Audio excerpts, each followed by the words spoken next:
हर हर महादेव दोस्तों। तो देखिए, आज हम विस्तार से बताने वाले हैं कि सावन में, पूरे सावन में जो पूरे महीने सावन में जल ढार रहे हैं तो उनको सावन में क्या क्या नहीं खानी चाहिए। और सावन में साथ में बताएंगे कि भोलेनाथ को प्रसन्न करने के लिए, नौ ग्रह बैलेंस करने के लिए हमें और साथ में कौन कौन सा कार्य करने चाहिए। तो चलिए इस विषय में जानते हैं। अगर वीडियो पसंद आएगा तो ज़रूर लाइक कीजिएगा, सब्सक्राइब कीजिएगा। चलिए वीडियो को आगे बढ़ाते हैं। तो देखिए, सावन में सबसे पहली बात है जो कि सावन में पूरे सावन में अगर जल ढार रहे हैं तो उनके लिए सबसे ज़्यादा ज़रूरी है कि लहसुन प्याज नहीं खाने चाहिए।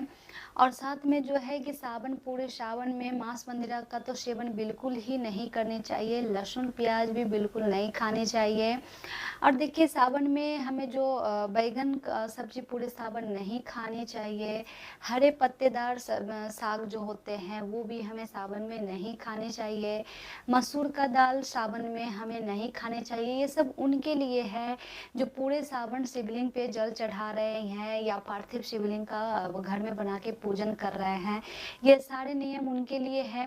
लेकिन जो पूरे सावन अगर घर में अगर मतलब भोलेनाथ का, पार्वती माता का जो फोटो है, अगर उनके ऊपर पूरा सावन अगर आप पूजा कर रहे हैं तो ये सब नियम का कोई ज़रूरी नहीं बनता है।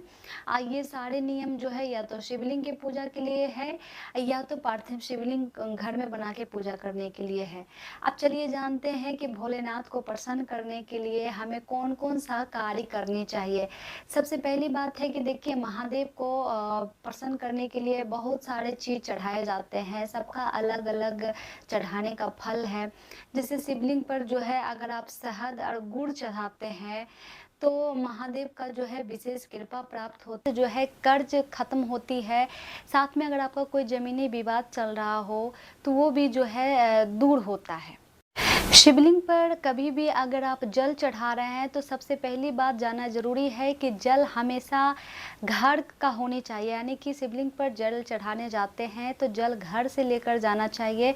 अगर आप मंदिर का लिया हुआ जल अगर आप शिवलिंग पे चढ़ाते हैं तो वहाँ जो है चढ़ाने से जो है घर में दरिद्रता आती है, कर्ज बढ़ती है। शिवलिंग पर चावल क्यों चढ़ाई जाती है, इसके बारे में आप जानिए। शिवलिंग पे चावल चढ़ाने से जो है धन्य धान्य में वृद्धि होती है।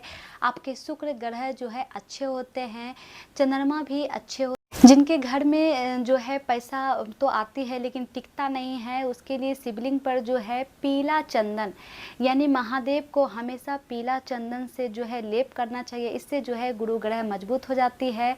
तो फिर आप घर में पैसा कमाने से जो है घर में बरकत आती है, घर में पैसे रुक। शिवलिंग पर काले तिल चढ़ाने से जो है कि शनि का साढ़े साती मतलब जो ढैया होती है, शनि का जो ग्रह होते हैं, प्रकोप होते हैं, वो दूर होते हैं।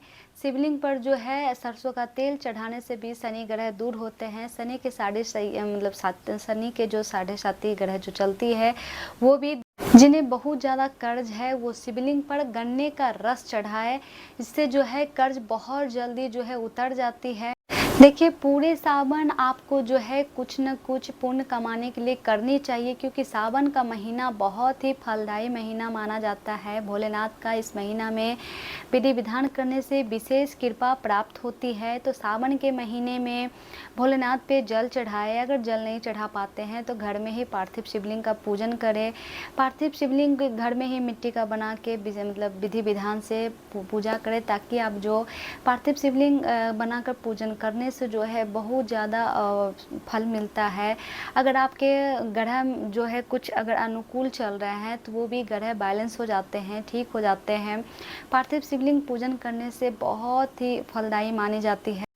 जिनका जो है घर में मतलब कि बच्चा नहीं हो रहा है तो वंश वृद्धि करने के लिए जो है शिवलिंग पर गेहूं चढ़ाए और साथ में जो है बेल का वृक्ष का पूरे सावन जो है पूजन करे विधि विधान से। और बेल के पौधे में जल दे, वो बेल के पौधे में जल दे जो बेल का पौधा फड़ा हुआ है, वो बेल के पौधे में जल देने से जो है वंश की वृद्धि होती है। कहते हैं जिसके घर में बेल का पौधा होता है वो घर में जो है कभी वंश ख़त्म नहीं होता है, वंश का जो है मतलब वृद्धि होती है, कभी वंश का नाश नहीं होता है। इसलिए और जो इनके घर में बेल का पौधा होता है, उनके घर में हम अस्थायी रूप से जो है लक्ष्मी का वास माना जाता है। लक्ष्मी उस घर को छोड़कर कभी नहीं जाती है। तो सावन में हमें कौन-कौन से कार्य करने चाहिए, कौन-कौन सा कार्य हमें नहीं करने चाहिए, सारी बातें इस वीडियो में बताई गई है।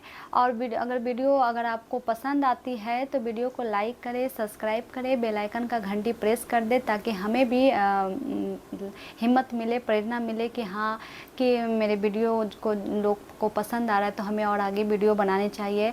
हर हर महादेव।